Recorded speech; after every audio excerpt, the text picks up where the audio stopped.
Hello, everyone. We're live. This is Teacher Rebecca from Rebecca F. Online Learning here on YouTube.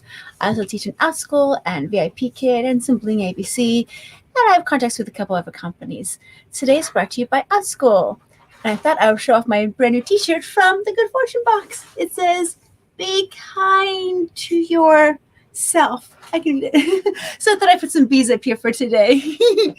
Because it is always a good reminder to be kind to yourself when life gets hard and things get tough and you're like, So be kind. I'll leave them up for now, but if they get distracting, I'll take off the bees. Good morning, Teacher Casey. Thank you for joining today. Yay! Today is brought to you by Outschool. And if you're watching the replay, Outschool.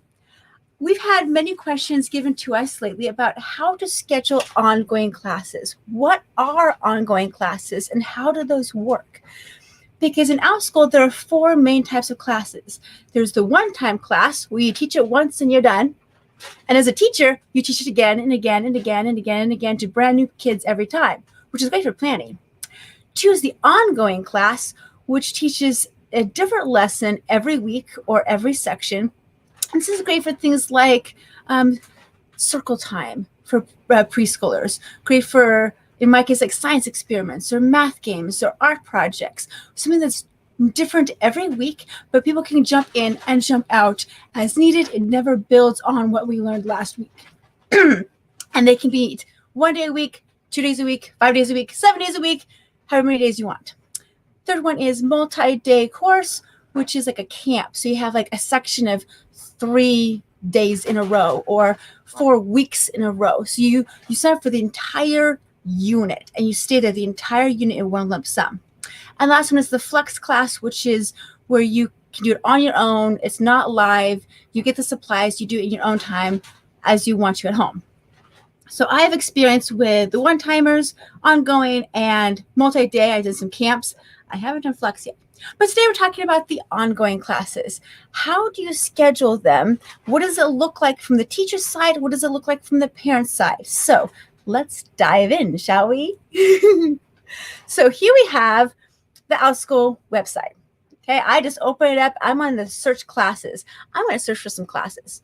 So in here, what's cool is that you can choose it from upcoming classes, what days of the week. My age is 4 because my daughter's 4, but you can choose any age you want. You can choose any subject you want. You can choose any format you want. The default is the live online. You have to actually press flexible schedule if you want to do it as a flex class on your own where nothing's live. Any length, you can do semester, short course, one-time class, ongoing class, or a camp. Camp's sort of one of these multi-day courses. So multi-day is camp, short course, and semester course. Short just means like it's only 3 weeks long and it's done, or 5 weeks long and it's done, whatever. Semester course is something that lasts the entire 16 weeks or, whatever the teacher sets at. And a camp is usually like a 1 or 2 week, very focused, great for a summer camp week or a winter camp week and just very focused. So we're going to start with ongoing classes today. And then there's a More tab, which has empty classes only. I guess if you want to be the only person in there, you can do an empty class. I had no idea that was there. Okay, well, you learn something new. So if I just click on ongoing classes, everything here is going to be ongoing. Meets twice per week, meets 5 times per week, meets once per week, and says when it starts. So here, let's go to story time with unicorns. I'm just going to pick one. So this is what a parent would see when they look for a class. It'll say here that this meets once per week, every week, and it's $6 per week. So with ongoing classes, you want to make sure that you price it per week, okay? Because it's going to make a difference. The parents are charged, let's go back to the 5 times a week so I can show you this one. The parents are charged every Sunday for that whole week. So this one meets 5 times per week and it's $32 per week, which means $6 per class per learner. Okay, so every Sunday, the parent would get charged $32, and then they could attend all week long. And then the next Sunday, they're charged $32, and they attend all week long. It's a subscription base. They're automatically subscribe to the class unless they actually unsubscribe. They go in there and say, nope, I want to stop. And they say why they want to stop, like schedule conflict or not interested, or we just tried it out, or whatever it is. But they have to actually stop the subscription. Otherwise, it's automatic, which is great for parents. I don't have to think about it. I have my daughter in like 2 of them, and I just say, okay, every Sunday it's taken out, done. We're great for the week. So make sure you price it per week, not per class, if you meet multiple times in that week. Otherwise, you're going to shortchange yourself. Imagine if this teacher said it's $6 for the week for 5 times. That's like $1 a day. That'll leave in money. So make sure you price it accordingly. So teacher, you said, I wonder if that is a practice room type thing. Oh, this the single person. Let's go look. You know, that's a very good question. Let's go to more. Empty classes only apply. I'm seeing. Okay, so it looks like to me that maybe these are ones that don't have any enrollments in it. It doesn't say anything about having other people in it. I mean, this you can subscribe, so you could be like the first person in it. Now, with ongoing classes, being the first person doesn't mean you'll always be the first person. So people can come and go as they want to. You might have more people next week. But that's a very good question, Casey. I don't know what it means by having the empty classes only. But, you know, sometimes a parent would like to have a private class for the child without paying the price of private tutoring. But then some teachers don't want to just teach one kid because they're losing money and they might get canceled on. So there's that, I say just talk to your teacher to say, hey, my student's the only one in here. Are you still going to teach the class? I always do. I always teach the class with one kid. But it's up to the kid. It's up to the parent. It's up to the teacher. Leave it at that. Okay, let's go back to scheduling. So like this one. I'm speaking right away. I'll go to my classes in a minute. On this one, it shows down here that it has one time available. So they only meet Mondays at 8 a.m., but they meet 5 times a week. So it's actually show meetings Monday, Tuesday, Wednesday, Thursday, Friday at 8 a.m. Then again, Monday, Tuesday, Wednesday, Thursday, Friday at 8 a.m. So when you subscribe to all of these classes until you unsubscribe, until you cancel. Okay, so you want to make sure that the times down here matches what you say you want to do up there. Okay, I have one-time week classes. They're just easier for me to figure out. So I'm going to go and find my class because, you know, why not? So I always type my name in here because then I know it shows up. If I type the title, it might not. So I've got 2 ongoing classes right now. I've got the Beat the Teacher ongoing classes, and down here I have my kitchen table rainbow science experiments. Every week is something different. So let's just go to here because I just opened a new section for that one. So here I have 1 of 4 classes have sold out. I have next one's on Wednesday, January 13th at 2:30 p.m. One's Wednesday, January 13th at 3:15 p.m. And one's Saturday, January 16th at 3:30 p.m., which means I have a Wednesday at 2:30 all the way. I have a Wednesdays at 3:15 and Saturdays at 3:30. Those are the choices for my classes, and so you choose whatever day of the week and time works best for you. Now, these are in the student's time zone. So I'm in the Mountain time zone, so that's what it is for me. If you're in a different time zone, it will actually translate it to your time zone, which is why I avoid the ones that say 5:30 a.m. Mountain time zone for my 4-year-old, because that's not going to happen. But in somebody else's time zone, it's perfect because this is worldwide, right? Worldwide. So you would go in and you would subscribe. I'm going to go ahead and subscribe her to my class because I can always withdraw her or refund. I mean, it's my class. I can do what I want as a teacher. So let's see what happens when I subscribe her. Now here is the key thing. It's going to automatically click all of my fake students and real students and cousins and stuff that fit the age range of my class, which is 3 to 8. So I want to unselect the students who are not going to take it. So then it's only my daughter at $10 per week. Okay. So make sure you only put the person that you want to. So I'm going to subscribe. Now, I'm now going to pay. Oh, don't worry. I'll refund myself or she'll join me or something. This screen comes up And it says, welcome to class. I can share it to my friends. And it says here, there are currently 7 learners enrolled, 1 spot remaining, which is kind of nice for the teachers to see. She can share it. So this is her in the class. Don't worry, I'll get to the teacher's side in a minute. So it says the class has space for 1 more learner. Down here we have my daughter's name, and we have the parents' names of who's in the class. We do not get to see the students' names in the class. I think it's a privacy thing. We get to see the parents' names, and it shows the meeting times. Now, if I say that I don't want to do this anymore, I gave it a try, I don't want to do this, that's fine. You can withdraw if it's within a certain time frame and get your money back if you withdraw within 24 hours. Or later on, you can transfer. Now, once you attend a class, this withdrawal turns into unsubscribe. That means you're going to be unsubscribed from the rest of the schedule, but you still have to pay for that week, or you could attend that week. And I'll tell you how to do that. So you'd unsubscribe. Now, here is the question that a lot of parents and a lot of teachers have, okay? What if I want to attend a bunch of these, but I can't attend one of them? Let's say I can't attend February 10th for some odd reason. I can't be there that day. What do I do? Well, the way Outschool has made it up is that you are subscribing for that spot in that class, okay? You can either show up and you've paid the money, you show up, or you've paid the money and you can watch the recording. Or you can unsubscribe, take a week off, and cross your fingers and hope there's a spot that you can join back in next week. Because sometimes there's not. Sometimes they sell out. Or sometimes you can enroll into a different section of it. I've got Wednesdays and I've got Saturdays.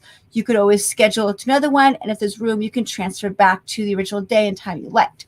So sometimes you just have to say, I'm out that money because I want to keep my spot. And most teachers will keep the recording, or you can request the recording of the class and you can kind of do it along with the recording. It's not quite the same because you're not actually in the Zoom platform participating with the other classmates, but you can still do the activity possibly or watch along. Or if you get a teacher who will let you have a refund for that day, you can. Not all teachers will give you a refund for missing that day because that takes from their income and they won't want to do that. Now, special circumstances, yes, I will refund somebody if they miss the class. Let's say this happened. Their sister was in the hospital and they couldn't make it to class. So like, of course I'll refund you. That's extenuating circumstances. Yes. But I forgot. No. It just kind of depends on if they ask. And I never just flat out refund them. They have to ask me. They have to contact me first and tell me what's going on, and then I can talk to them about steps so they can keep their spot for the next week, what to do about the missed spots, what would they prefer to do. So there's a lot of freedom in that, which is great. Now, that's the parent side, that's the student side. Let's dive into the teacher side, shall we? So at the top here, this is where she's enrolled. So this is her. So I'm going to manage this section. This is where the teacher gets to see. So the teacher gets to see all these. This is my kitchen table, rainbow science experiments, weekly science, and art projects. Down below are my 4 sections. Remember it said that one section was sold out? That's my Wednesday morning class. So that one's got 8 enrolled and it's full. The Wednesday afternoon 2:30 is almost full, and Wednesday at 3:15 is almost full, and Saturday at 3:30 has 2 enrolled, but it probably will get more later. Down here you have past sections and canceled sections. If you add a section, you're saying, I want to add a 5th time in that week that I want to meet brand new kids. Okay, so you can add a Monday section or add a Tuesday section at a different time. But each of these have their own separate times. So if I go to the Saturday one, then it shows me that the Saturday one, I'm going to go to the edit right here. So it jumps to the classroom first and then goes to edit. I'm doing this quickly because I don't want you guys to see the kids' names.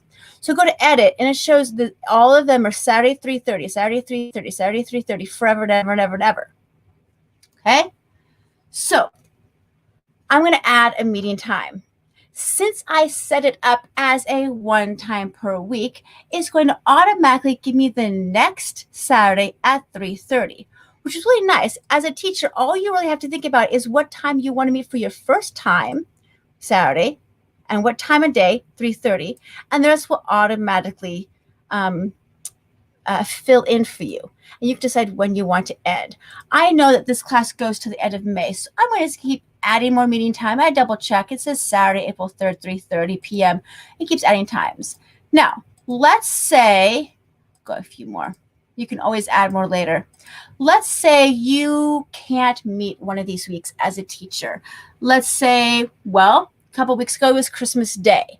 And I decided as a teacher, I did not want to teach on Christmas Day. A lot of students wouldn't want to take a class on Christmas Day. I put in the classroom description that I will not be teaching Christmas Day. We'll be taking the day off. I went in here and I X'd out Christmas Day. That X's out that one section. Okay, I know this is February 20th, but just pretend, okay? Pretend it's the Christmas Day. You would X out and you would cross it out.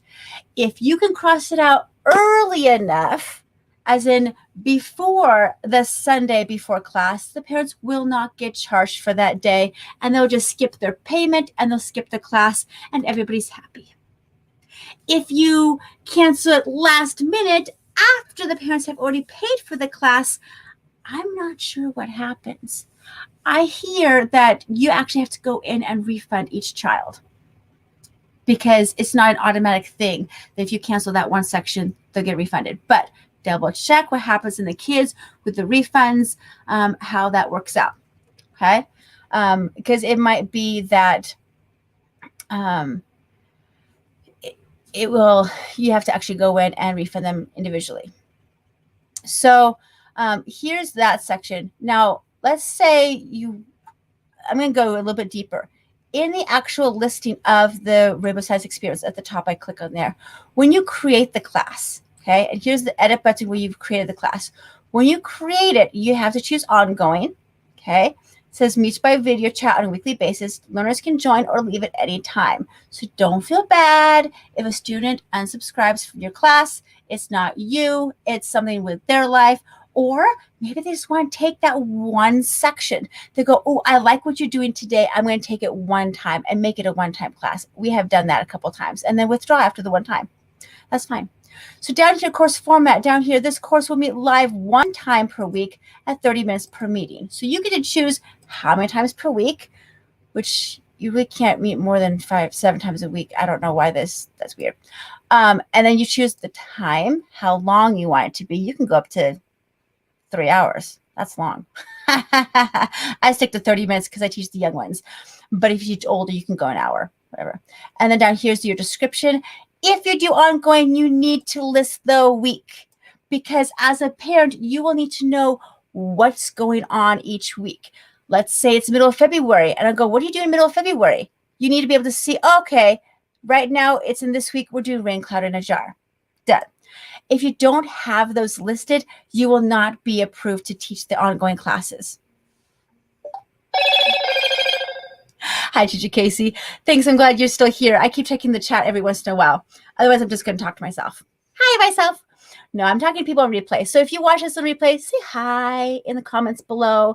And if you have any questions, share down below. I will be making more videos or I can talk to you on the chat down below. So it's very important that you have what week you're on. If you just say week 1, week 2, week 3, week 4, I won't know when you started. When was week 1? Was week 1 back in September? Was week 1 in January? Where are you? What supplies do I need to have? What do I bring? Put yourself in the parents' shoes. What would the parents like to see when they sign up for this class? What kind of details would they like to have? Now, sometimes it's hard to have those details if you're, say, doing a circle time where every day you do a song and then you do calendar time and you do some movement. And if every day is kind of the same, it's hard to put down what they're doing each day, but at least try so that the parents know what they're jumping into. So I made this up and I just put down the title and that it was approved because the title. And then I put down here, I should go back and do learning goals and homework and stuff that's optional. And you can put down your next class. So you can choose any of the classes you taught in the future or in the past, and you choose that as your next class. Say, take this one next. I usually don't have any outside work. Parental guidances. Now I do science experiments with the little ones. So I always say, please have a parent nearby. I say, some of these experiments can be a little messy. It would be wise if a parent nearby to help as needed. Parents cannot be in the view of the camera, but I do not mind at all if a little arm comes into the side to help with any messes. Totally fine. I know that a parent's probably going to be within earshot at all times. But they just should not be doing the class for the child. The child should be the focus. So going down here now in the supply list, I put down the supplies for like the first 4 weeks, and then I'll add more in. I was debating whether I wanted to do a Google Doc or send it in the classroom comments when they enroll. But sometimes it's nice to see like what they might need before they enroll. So do I have the equipment? But I leave it generic enough that they can't do it without me. That's the tricky thing is like if I give it away too much stuff in the description, they'll say, why do I need the teacher? I can just do it at home. So I leave a little bit of the mystery. And if it has a worksheet, no, they have to enroll to get the worksheet or the template or whatever it is we're using that day. But if it has to have supplies that they buy outside of class, it's nice to have that before you enroll. I don't like being surprised after enroll saying, oh, you have to buy this whole list of stuff. What? Okay, really? You could just tell me that I need to have, glue and vinegar and baking soda when I signed up. Okay, but that's just me. And I only had the first 4 weeks on here. So I'm going to go back in as soon as week 1's done and put that in my document to save for later and put like week 5 in there. So it's always going to be rotating so they can always see kind of what's coming ahead. Plus, it gives me a chance to prep for future weeks because I have most of these prepped, but there's a few holes that I'm like, I just got to get this out there. These holes are like farther on in the semester, so I can do those holes later of the supplies, but I have the ideas. Okay, and then you would, so my enrolled learners, they would get this message. Anybody who enrolls, as they enroll, they get this. Now, I did, I'm new with Google Docs. I did link to Google Docs here that has all the supplies and lists, including some empty spaces that I still need to fill in like March. So I've got time to do those. But that way they have the list of everything they need for the class, and there's a link. But this only gets sent to them once they enroll. Okay.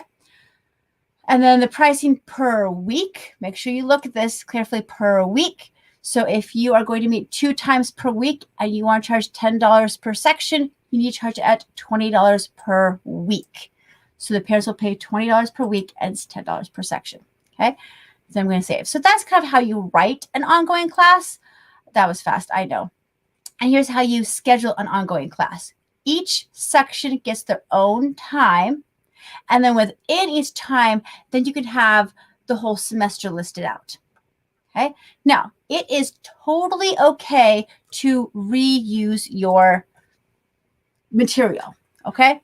My math games class, I started late summer and I thought to myself, okay, there's 5 weeks until school starts. I will do a 5-week ongoing class and then we'll just kind of fizzle out when school starts and then go back into the regular school. Well, I had kids who wanted to stay. I'm like, cool, but I only planned 5 games. So week 6 came around and week 6 became game number 1 again. And I just rotated it through. So you do 1 through 5 and you rotate through 1 through 5, and rotate 1 through 5. And I made sure I noted that this is a 5-week cycle. At the end of 5 weeks, we're going to recycle them. And so then I had people jumping in week 4. They say 4, 5, 1, 2, 3, and then they would leave once they do all 5 games. Or I have some kids who stayed all semester long and they've played the games like over and over and over. So then I thought to myself, let's make some new games for the spring semester. So I did some research. I got some inspiration online, made it my own, of course, never steal. And I came up with 5 other games. So now I've got 10 games I'm going to rotate through. So my old 5 games are now at the bottom. We're going to do the 5 new games first. Then we'll hit the 5 old games, and then we'll go back and forth. So we'll go it again. So that way I can get some new people in, and the people who've been here before get to try out the new games. I get to try guinea pigs. I get to try it on them. So then we'll rotate through those. So you can totally recycle your material because kids come and go. You might have somebody here the whole time. You might not. So don't feel bad. Like you can recycle the material, but just have enough variety that you can You can rotate. You can cycle through. So main takeaways are put your dates on there. It's okay to recycle. Let's see. Each section will have their own list of dates. So when the student signs up for the section, they're signing up for that list of dates. And price per week. Did I get everything? Does anybody else have any questions on ongoing classes? I love ongoing classes, both as a teacher and a parent. So if you're going to create a class, I'd say create an ongoing class. Now, when you first sign for Outschool, they do make you do a one-time class, which I think is super smart because you spend so much time planning this one time and you throw it out there, not sure how it's going to work. You teach it to a few kids. You can teach the same lesson again and again and again to new kids, which I like that. Plus, one-time classes will get you those reviews because the reviews come in after the students have completed the class, completed all the lessons of the class. Well, if it's a one-time class, it's one lesson and you're done. So it counts as one learner and it counts as one review, which is kind of cool. Now, let me show you again. So over here, my class listing, I just started this. This is my first week on this. So it still says new class. Now, I have taught this 4 times already this past week.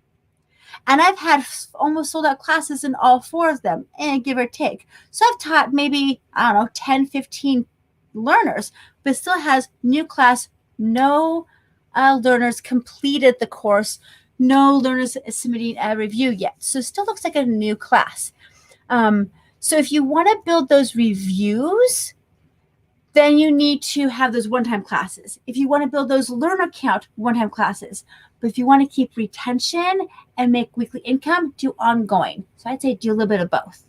Kind of bounce that a little bit and start with one time. Get those reviews, get those learner counts in there to show that you're an experienced teacher, and then venture into the ongoing, which you can recycle some of those one-times funnel into your one-time classes. Like I'm a science experiment teacher. So I took my 5 or 6 really good favorite science experiments and I put them into this 20-week course. So 5 of those weeks are actually repeat weeks of my one-time courses, but there's a lot of new stuff in there too. So it's a little bit of both. You can funnel and go, I'm going to combine these together into one because I've had students who want to take all of them at a consistent schedule every week. They know it's going to happen. They know I'm with Teacher Rebecca, and we're going to do something fun together. Yeah, I think I got all the main things, but I'm sure there's so many more questions out there. So if you have a question that I did not get to because, I probably forgot and I'm here blabbing for like a lot longer than I expected, please put it in the chat box below and I will get back to it when I can. You have a great day and I'll come back later to talk about more good stuff. Bye.